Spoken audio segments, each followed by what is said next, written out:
um homem prestativo. André é o segundo dos discípulos que nós vamos estudar. Estudamos sobre Pedro, né? O que era impulsivo, e hoje à noite é sobre André, um homem prestativo. Vamos ler 1 Coríntios capítulo 1.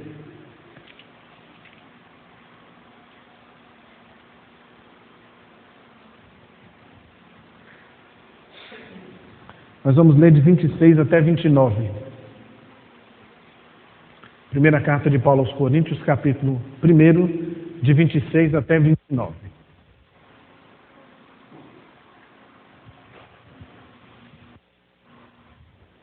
A palavra de Deus diz assim: Irmãos, reparai, pois, na vossa vocação, visto que não foram chamados muitos sábios segundo a carne, nem muitos poderosos, nem muitos de nobre nascimento. Pelo contrário, Deus escolheu as coisas loucas do mundo para envergonhar os sábios, escolheu as coisas fracas do mundo para envergonhar as fortes. E Deus escolheu as coisas humildes do mundo e as desprezadas, e aquelas que não são, para reduzir a nada as que são, a fim de que ninguém se vanglorie na presença de Deus.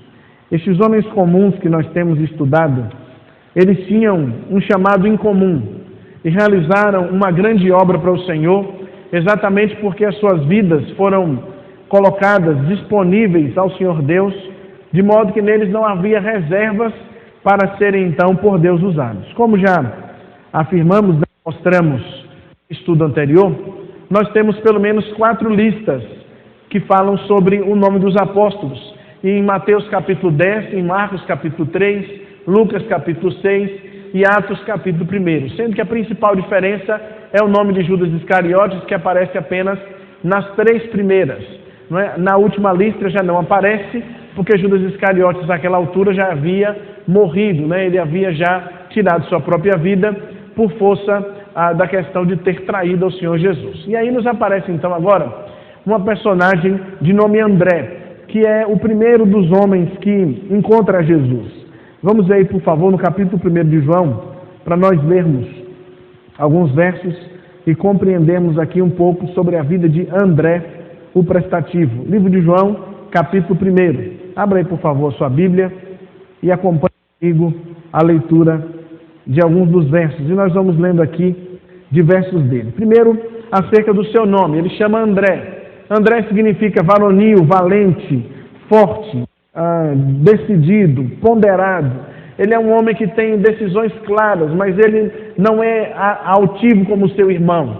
Enquanto Pedro era atirado em fazer as coisas, André era um pouco mais reservado, mas sempre que ele tomava decisões ou que ele dizia alguma coisa, ele o fazia com muita autoridade. Olha o que diz João 1, de 38 até 40. E Jesus, voltando-se e vendo que o seguiam, disse-lhes: Que buscais? Disseram: Rabi, que quer dizer mestre, onde assistes? Respondeu-lhes: Vinde e vede. Foram e viram onde Jesus estava morando, e ficaram com ele aquele dia, sendo mais ou menos a hora 10ª. Era André, o irmão de Simão Pedro, um dos que tinham ouvido o testemunho de João e seguido a Jesus. Então a primeira característica que nós percebemos é que André, ele não aparece aqui nominado por seus pais. A única referência que nós encontramos aqui no seu surgimento é que ele era irmão de Simão, irmão de Pedro, irmão daquele outro pescador. Então a referência que aparece sobre ele é sempre relacionada ao seu irmão. O que nós percebemos é que este homem já seguia a João Batista, e quando João Batista então dá testemunho acerca de Jesus, ele com o outro discípulo, que aqui a princípio nós não temos o nome, eles saem então à busca de saber onde Jesus estava e passam com Jesus algum tempo, entendendo quem era o Messias. Essa é a primeira questão aí ligada à vida de André. Nós percebemos no verso 44 de onde ele era, e mais uma vez aparece menção ao nome de Pedro. Ora, Felipe era de Betsaida, da cidade de André e de Pedro. Então ele era de Betsaida, e quando a gente lê também Marcos capítulo 1, verso 29, nós percebemos que André foi morar também em Cafarnaum em companhia de seu irmão. Olha o que diz Marcos 1, 29. E saindo eles da sinagoga, foram com Tiago e João diretamente para a casa de Simão e André. Na semana que passou, nós vimos que Pedro era casado, né? Então, o que nós percebemos aqui no verso 29 é que André morava com seu irmão, mas a Bíblia não nos diz se ele era ou não casado. A princípio, solteiro e morava com seu irmão, mas a Bíblia não nos dá aí uma referência clara quanto a essa questão. Em Marcos 1,16, nós percebemos que ele era, então, um pescador.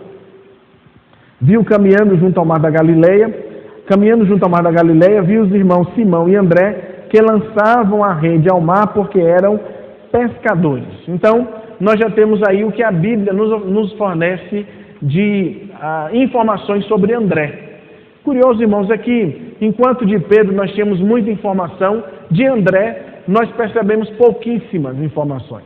E sempre que lemos sobre André, nós vamos perceber que está sempre ligado à figura de outra pessoa. Nunca André aparece em primeiro plano, aparece num segundo plano fazendo alguma coisa nos bastidores, né? Então André, embora irmão de Pedro, não tem esse espírito altivo que tinha Pedro, mas ele é um cidadão que fica ali por trás, ajudando mais em algumas coisas. Então, nós vamos ver 4 características pessoais dele, e quem sabe Deus tem nos colocado também na vida, em nosso coração, essas mesmas características. E aí é preciso, então, pensarmos que, embora não tenhamos as mesmas características dos nossos irmãos, né, eu tenho uma irmã e não tenho as mesmas características que ela. Aqui alguns, né, têm irmãos, como está ali o Henrique e o José, estão aproximados. Ali atrás nós temos outras irmãs, aqui nós temos outras irmãs, mas não são iguais, elas podem ser até parecidas. Nós podemos até desconfundir o nome pela feição em algum momento. Olhar que é uma e depois descobrir que quem passou foi a outra. Mas cada um com as suas características vai ser usado por Deus para um trabalho específico. Então, no versículo 35 do capítulo 1 de João, nós vamos ver a sua primeira característica. João 1,35 diz assim: no dia seguinte estava João outra vez na companhia de 2 dos seus discípulos. O discípulo